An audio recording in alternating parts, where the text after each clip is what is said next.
বাচ্চা, আমার না খুব জোরে খিদে পেয়েছে। আমি এখন খাবার খুঁজতে যাব, তুমি যাবে আমার সাথে?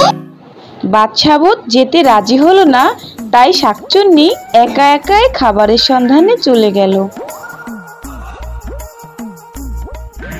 দেখো তো কেমন লাগছে।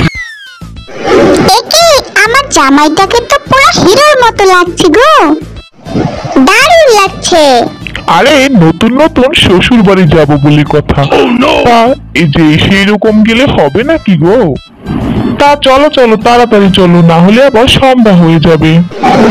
হ্যাঁ হ্যাঁ তাই করো, আমাদের তাড়াতাড়ি যেতে হবে।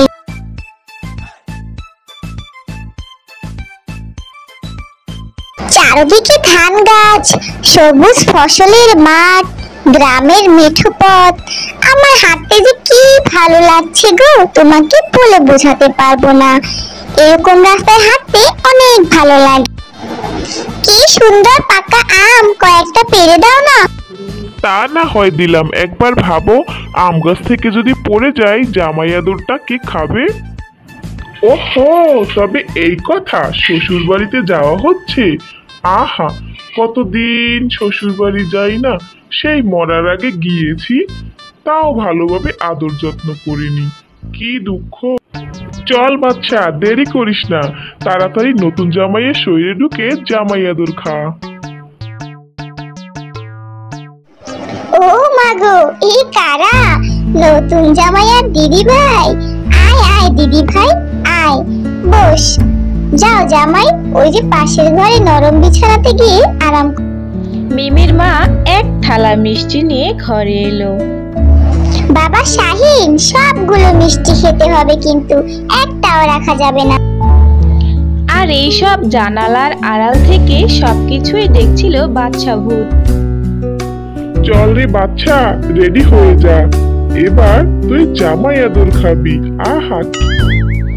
শাহিন যখন ঘুমোচ্ছিল তখন বাচ্চা ভূত তার ঘরে এলো আর বিড়বিড় করে কি সব মন্ত্র করে শাহিনকে ছোট করে দিল। তারপর তাকে বইয়ের ভিতরে লুকিয়ে দিল। এবার শাহিনের রূপ ধরে শুয়ে পড়ল। শাকচুন্নি যখন ফিরে এলো, এই বাদশা ভূতটা আবার কোথায় গেল? এখানেই তো রেখে গেছিলাম। হতচ্ছাড়াটা গেল কোথায় আবার? বাদশা, আরে ও হতচ্ছাড়া বাদশা, কোথায় গেলি রে? বাদশা, হতচ্ছাড়াকে একবার পাই। শাকচুন্নি উঠতে উঠতে যখন মিমিদের বাড়ির কাছ দিয়ে যাচ্ছিল, এই বাড়িটা থেকে তো বাদশা বাদশা গন্ধ পাচ্ছি, যাই তো। শাকচুন্নি তখন একটা বিড়ালের রূপ ধারণ করলো আর আস্তে আস্তে বিড়ালের রূপ ধরে ঘরের ভেতরে চলে গেল। এদিকে ঠাম্মি এসে, এ কি নাচ জামাই এমন দিন দুপুরে ঘুমোচ্ছে কেন? শাহিন, তুমি দিন দুপুরে ঘুমোচ্ছ কেন? তোমার শাওরিতে তোমাকে ভাত বেড়ে খেতে ডাকছে। খাবারের কথা শুনতেই শাহিন এক দৌড়ে সেখান থেকে খাবারের রুমে চলে গেল। ঠাম্মি তো অবাক। এ কি, আমার নাচ জামাইয়ের এটা কি হলো? খাবারের কথা শুনে এমন ছুটে দৌড়ে গেল কেন? ইরে নাচ জামাই, তুমি এভাবে গপ গপ করে খাচ্ছ কেন? তোমার কি খিদে পেয়েছে বেশি? হ্যাঁ, কতদিন এরকম খাবার খাইনি। ও না, মানে আমার শাওরির হাতের রান্না তো বেশ মজা হয়েছে আর অনেক ক্ষুধা লেগেছিল। শাহিনের রূপে বাদশা ভূত যখন খাবার খাচ্ছিল তখনই শাকচুন্নি বিড়ালের রূপ ধরে ঘরের ভেতরে এলো আর তখনই শাহিন রূপী বাদশা ভূত সেখান থেকে পালিয়ে গেল।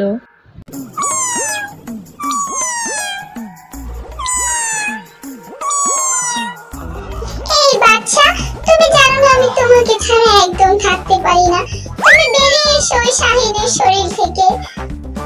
চলো আমরা ভূত রাজ্যে ফিরে যাই। দেখ শাকচুন্নি, আমি জামাই রূপে ভালোই আছি, তুই এখান থেকে চলে যা, তাড়াতাড়ি চলে যা বলছি। না, কিছুতেই না, আমি এখান থেকে যাব না। তোমাকে না নিয়ে আমি এখান থেকে যাবই না।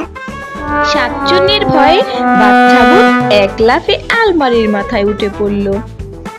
এই শয়তান বিড়াল, তুই দেখছি সারা বাড়িতে কয়েকদিন ধরে ঘুরে বেড়াচ্ছিস, যা এখান থেকে। এ কি না জামাই, তুমি আলমারির উপরে কি করছো? একটা বিড়ালের ভয়ে উঠে পড়েছো? শোনো শাহিন, তুমি আমাদের বাড়িতে আসার পর থেকে কেমন যেন অদ্ভুত আচরণ করছো। না মানে মিমি, আমার শরীরটা না ভালো নেই। না বাচ্চা, তুমি আমার সাথে বেইমানি করতে পারো না। তুমি আমাকে ছেড়ে অন্য মেয়েকে নিয়ে শুয়ে থাকতে পারো না।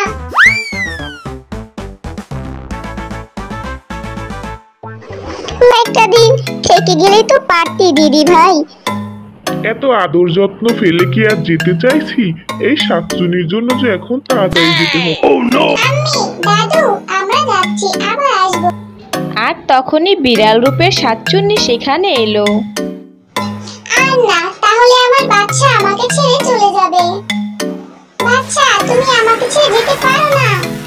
শাকচুন্নি তার আসল রূপে ফিরে এলো। মিমির মা আর দাদু অবাক হয়ে গেল।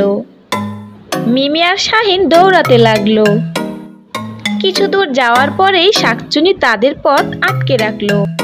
ও আমার জামাই, ছেড়ে দে বলছি। না, ও আমার জামাই, ছেড়ে দে ওকে। আমার জামাই, আমার জামাই, ও আমার জামাই।